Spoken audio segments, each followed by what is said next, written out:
Hey class, Professor Brankert here. I'm going to give a video response to some of your posts regarding just war. One of the prompts was to look at the different criteria related to just war and label them utilitarian or deontological or both and give a short explanation as to why. There's 7 criteria that we've covered in this class. Some just war theories have more than 7. Some versions have fewer than 7. I'm giving you kind of the run-of-the-mill just war theory. I think it's a good starting place. But some of you only labeled just cause and just means. But remember, under just cause there are 5 criteria, and under just means there are 2 criteria. All 7 of those need to get a label. Is it a utilitarian justification? Is it a deontological justification? And why? And so I want to go through them. So again, a lot of this is just applying the theory that we covered. So the first half of the course, we're talking about moral theories. How are they relevant to real situations? That's what we're doing in the second part. So I want you to be able to see how those theories play important roles in real-life issues. Just war theory is still around. Very few countries, groups think war is a good thing. So if war is not good, but it might be necessary, what are the criteria that might help make some wars more moral than others, right? We've got to have some ways of assessing or judging acts of violence. So just cause is the first. So the first thing, a war, large-scale military violence must confront a real and certain danger. There must be substantial aggression. So that means either I've been attacked directly, or some innocent third party has been attacked that I'm going to defend, or war is imminent. My enemies are surrounding me, preparing for war, mobilizing troops, and I realize that this is inevitable, or it's happening to some innocent third party. This is can be both utilitarian or deontological, both, right? Because a deontologist wants to ask, can I will that everyone do what I'm thinking of doing?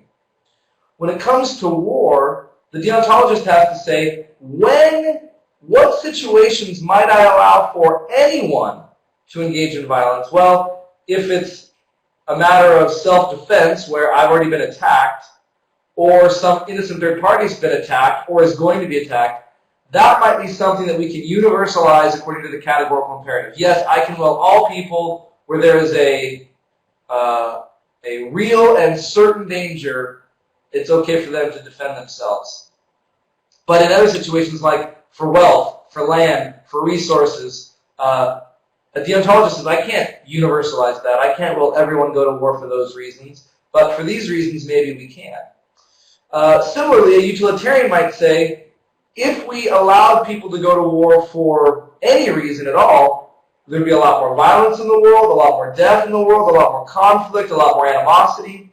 So it's best for everyone involved if we limit the number of justifiable reasons for war. And what are the most egregious, what are the most important forms? Well, again, if there's a real and certain danger, I've got to protect myself, I've got to protect an innocent third party.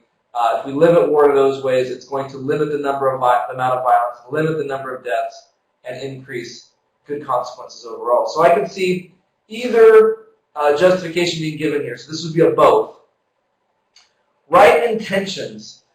Remember, utilitarians don't care about intentions. They only care about consequences. What are the outcomes? That's what makes something moral or immoral. So the moment you see right intentions, you know we're talking about deontology here. The deontologist doesn't care about consequences. They care about intentions. It only do that which you can will everyone to do. So can I will that everyone protect the innocent? Yes. Can I will that everyone protect themselves from unjust aggression? Many deontologists would say yes. And so this purifies our intentions to make sure we're going to war for the right reasons. Not because we want oil, not because we want land, not because we want an Air Force base in the Middle East or something, but because there's a real right intention there that can be universalized. So right intentions is almost exclusively deontological. Although utilitarians would hope that your intentions are right, but in the end, all they really care about is that you maximize good consequences for the whole, right? Legitimate authority.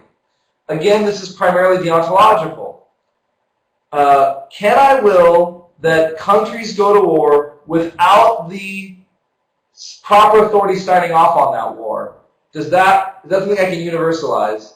The answer is no. I can't will that rogue groups wage war. There needs to be a legitimate authority so that I can will that everyone act in this way. There's sort of a hierarchy, a list of checks that need to be met before we can say all people can go to war for these reasons. And so legitimate authority is part of it. A utilitarian might argue for legitimate authority, saying if we incorporate this criteria, it will, again, create the best outcomes for the most people.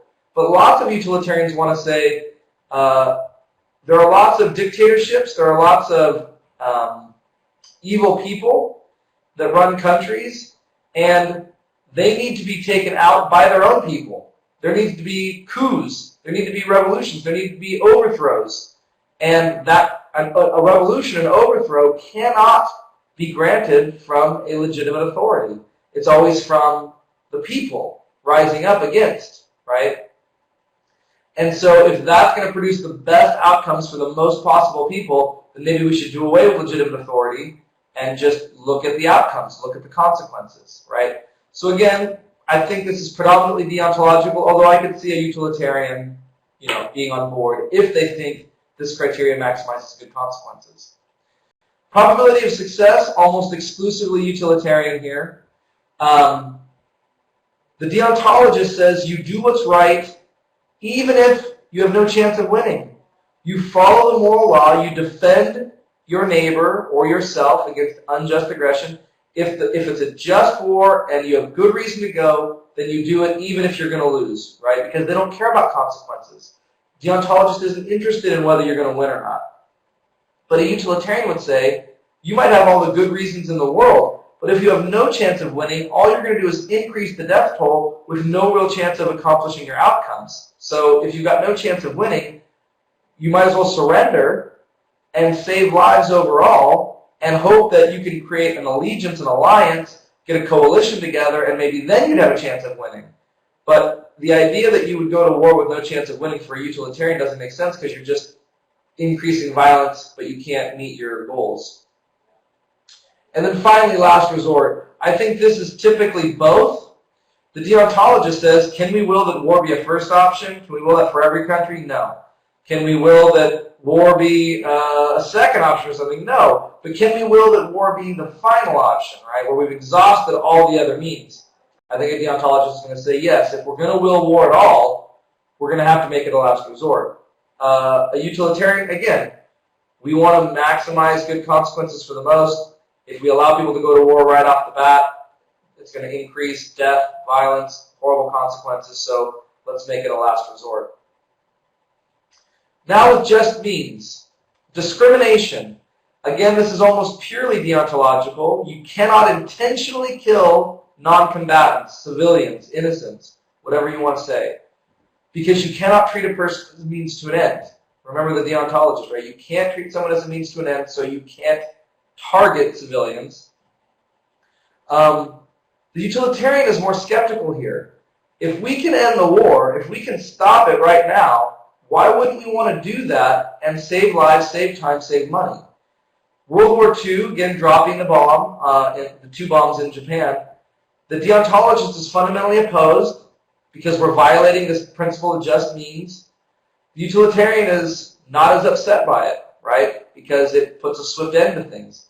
So this principle is usually purely deontological, and it's what keeps, for many people at least, what keeps World War II from meeting all the just war criteria. World War II can meet all of those, it seems, or an argument can be made, but it cannot, at least from the U.S. perspective, it cannot meet the just means of discrimination because we clearly targeted innocent lives. Proportionality, you can only use the amount of violence proportional to your goals. This is a both. So the deontologist, again, can we will that you use more force than you need? No. Can we will everyone to use more force than they need? No. But can we will you use the minimum amount of force needed to accomplish your goals? I think the deontologist can say, yes, we can will that everyone in war should minimize violence. And the utilitarian, of course, says, look, using the minimum amount of violence to get your goals accomplished, again, decreases the death toll, decreases the negative consequences, and makes things good overall. So this is how I would want you to think through these criteria and how they work. I hope the theory is making sense. I'm curious about whether you like just war theory, whether you don't, if you think there are some criteria that are missing, or maybe some criteria that you think should be removed that are here now. So let's keep the conversation going. Hope you guys have a great day.